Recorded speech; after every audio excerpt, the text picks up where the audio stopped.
Bayangkan sebuah dunia yang lebih jujur, lebih baik dan lebih adil, di mana setiap anak muda tidak hanya bermimpi, tapi juga bertindak. Sekarang bayangkan, dunia ini dimulai dari satu orang saja, yaitu kita sendiri. Assalamualaikum warahmatullahi wabarakatuh. Salam sejahtera untuk kita semua. Yang saya hormati, Bapak, Ibu, serta teman-teman yang luar biasa. Perkenalkan, saya Zaskia Ramadina dari Program Studi Pendidikan Bahasa dan Sastra Indonesia.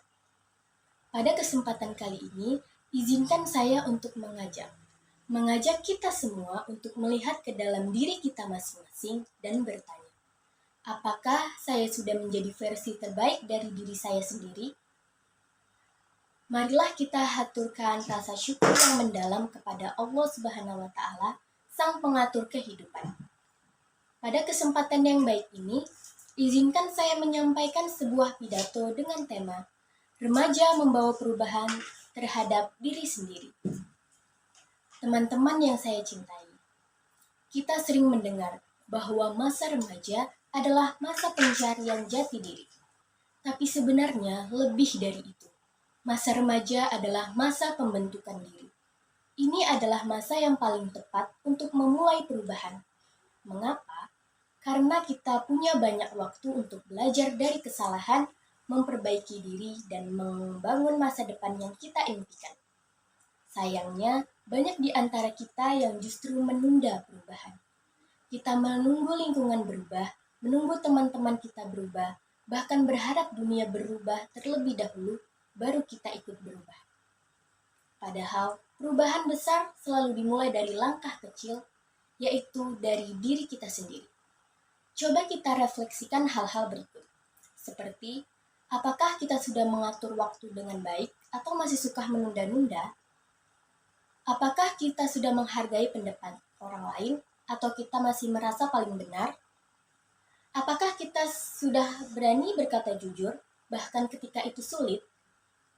Jika jawaban kita masih belum, maka disitulah kita masih bisa mulai berubah.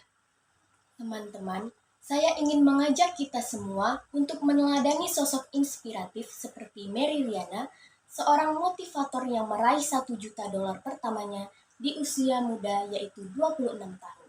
Dia pernah berkata, perubahan hidup dimulai saat kamu berhenti menyalahkan keadaan kamu sendiri dan mulai bertanggung jawab atas kehidupanmu sendiri. Sikap seperti itulah yang perlu kita tanamkan sejak remaja, tidak mudah menyalahkan orang lain, tidak gampang menyerah pada keadaan, tapi belajar berdiri walau jatuh berkali-kali. Contoh nyata perubahan diri bisa kita mulai dari hal-hal kecil seperti mulai membuat jadwal belajar walau hanya 30 menit sehari, mulai berkata tidak pada ajakan yang negatif meski dari teman sendiri, dan mulai membaca buku 1 bab per hari agar wawasan kita tidak terjebak pada media sosial saja. Dan mulai menghargai proses, bukan hanya hasil. Nelson Mandela pernah berkata, pendidikan adalah senjata paling ampuh untuk mengubah dunia. Dan pendidikan pertama adalah mendidik diri sendiri untuk menjadi lebih disiplin, lebih sabar, dan lebih bijak. Teman-teman yang saya sayangi, tidak ada manusia yang sempurna dan perubahan memang tidak pernah mudah. Tapi justru karena sulit, maka perubahan itu berharga. Kita tidak harus menjadi luar biasa untuk memulai, tapi kita harus memulai agar bisa menjadi luar biasa. Perubahan itu tidak selalu terlihat hari ini, tapi 5 atau 10 tahun dari sekarang. Kita akan melihat ke belakang dan berkata, untung dulu aku berani berubah. Mulailah hari ini bukan untuk orang lain, tapi untuk masa depan kita sendiri. Terima kasih atas perhatian Bapak, Ibu, dan teman-teman semua. Wassalamualaikum warahmatullahi wabarakatuh.